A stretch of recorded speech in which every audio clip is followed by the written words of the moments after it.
Hey guys, kalimutan kong bumili ng scotch tape. So ito muna yung gamitin ko sa pangdikit. But anyway, so last Sunday last minute nga shopping si Ate Ning. So bumili ako ng kahit papano para sa aking mga babies. Nababalutin ko habang tulog sila. Hindi nila alam yung pinagbabalot ko. At bago rin ako alis.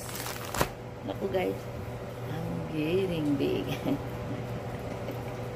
But anyway. So, yan. Tignan natin ng ganyan.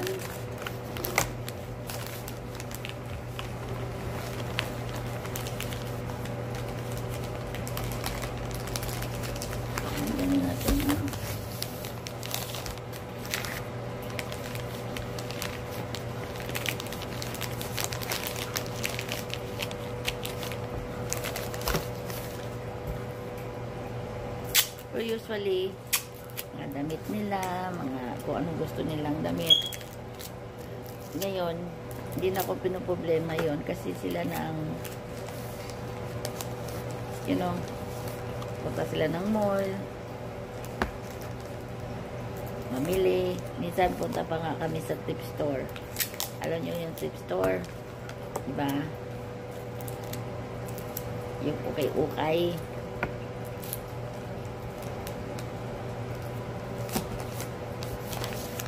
Tapos yung panganay ko, walang hilig niya sa shopping. Pag isama mo sa shopping, wala, nakatingin lang siya sa amin. Pero once naman may nagustuhan siya, kahit mahal pa yan, bibilhin niya yung panganay ko. Pero talagang, sama lang siya. Minsan nga, mahirap pa siya sasama sa shopping eh. Kasi nga, hindi siya mahiling mamili. So, yung bunso ko, kaming dalawa, i-enjoy kami tawanan, na ang ganda na, di ba guys? So, wala kasing maiksi na to nandito eh. So, pwede siguro, idugtong ko na lang para save, no? Pareho na lang sila, kasi magkapatid naman sila eh. Kaya ganon, no? So, gagawin natin. Ayan. Para hindi siya sayang yung ating wrapper. Kasi ganon din eh. Tapos, lalagyan ko siya ng ganito. Yung sticker niya. Para magdikit. Ay, nako. Doon nadikit sa kabila. Ganyan. Na. So, magdikit na siya. Tapos dito na lang iti-tape mo.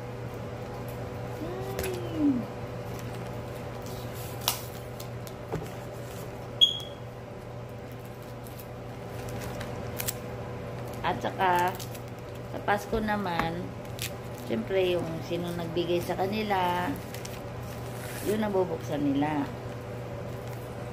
Minsan pa nga, hintayin pa nila mag New Year din eh.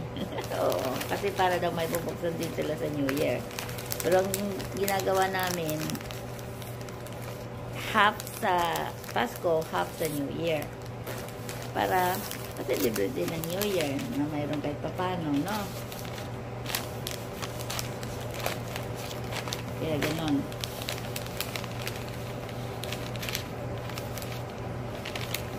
Ganun lang siya. Simple. So, yun ang ginagawa.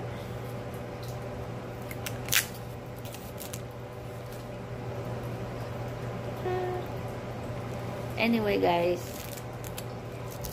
Kukontinue ko lang ito.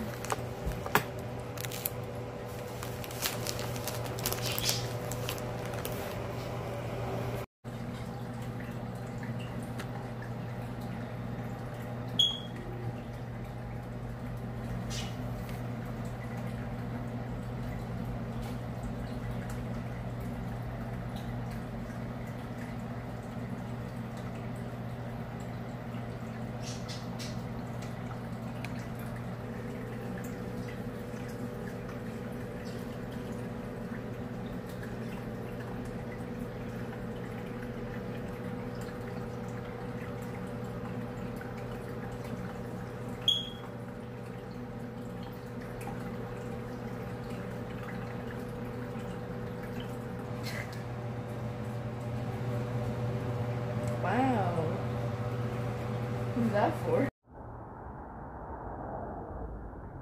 Hi guys, for how many months na nandito ako pupunta sa downtown? Ngayon ko lang first time nakita tong downtown na maraming sasakyan, tapos maraming taong naggagala-gala dahil yung last minute shopping. Yan po dito oh. O diba, kahit na sabihin nating bawal, pero dahil of the spirit of Christmas at saka you know, ayan o, dito sa loob na to, sorry niwa, hindi ko pwedeng kuhaan ng kuhaan, but lahat ng store dito hindi siya nakalagay ng yung parang mukhang malungkot. Ito mukhang ansaya ng mga store dahil may ilaw sa loob, tapos maraming may mga tao. Hindi katulad nung last time talaga na how many months nakaraan. Pag tuwing pupunta ako dito, di ba nakita nyo naman minsan nag-video ako dito, at talagang totaling tahimik, totaling ilang piraso mga sakyan dumadaan. Yan na to, first time how many months na talagang ngayon lang to nagkaka-traffic. At saka you guys, tingnan nyo, medyo na pumapatak na snow.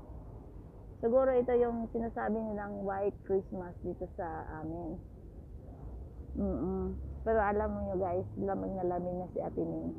Kahit kanina umaga, kahit balot na ako, may sando, may long sleeve, may t-shirt, may vest, may sweater, may jacket.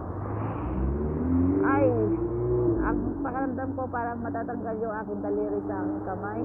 But anyway, so okay pa rin, nakarating ako at natapos pauwi na ako ngayon. Pero tingnan nyo guys, how traffic ngayon, which is hindi naman super traffic, but well, compare nyo sa nung nakaraan na buwan or ito lang, kahit last 2 weeks ago na nagpunta ako rito, hindi ganito ka traffic.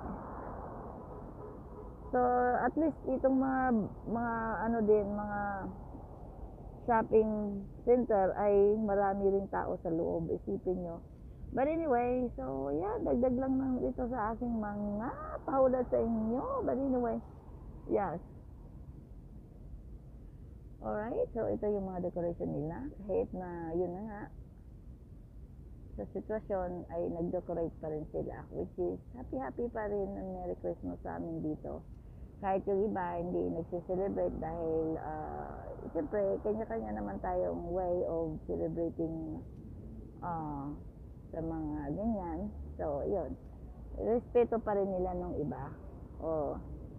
Tayo naman dapat magrespeto din tayo sa ibang paniniwala. Okay, so yan, Merry Christmas. So mamaya ulit.